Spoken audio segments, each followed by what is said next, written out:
घसा दुखतोय तरी पण बाहेरचं खायची इच्छा झालेली, म्हणून मग रात्री 12 वाजता, लिटरली 12 वाजता उमेश जाऊन माझ्यासाठी नूडल्स घेऊन आलेला. त्यानंतर ते खाल्ले. सकाळी उठले तर डमरू आज गेटच्या बाहेर डायरेक्ट गेलेला. त्यानंतर मी इकडं स्वयंपाक करत होते. इकडे उमेशने तोपर्यंत आज डमरूला आंघोळ घातलेली.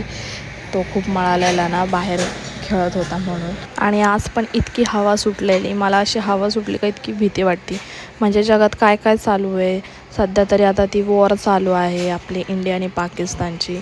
खरं तर ह्या वॉरची काही गरजच नाही आहे, पण आता काय, म्हणजे माझी तरी ही विशेष टिप नाही की वॉर कोणीच करू नये, पीसमध्ये राहावा असं तरी मला वाटतं.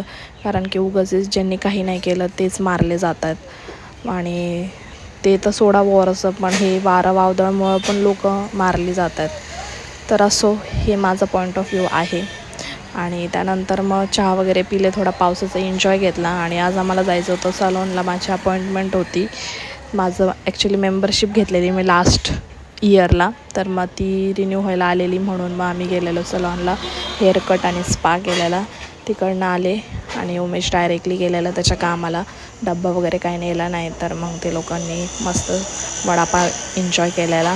आणि मग इकडं मी पण जेवणं वगैरे केले. जेवणाच्या आधीच्या ज्या गोळ्या होत्या ते घेत होते. तर असंच होतं आजचा दिवस. तुम्ही सांगा कमेंटमध्ये तुम्हाला काय वाटतं इंडिया पाकिस्तानच्या वॉरबद्दल. तर भेटूया उद्याच्या व्लॉगमध्ये. तोपर्यंत काळजी घ्या, सेफ राहा, बाय बाय.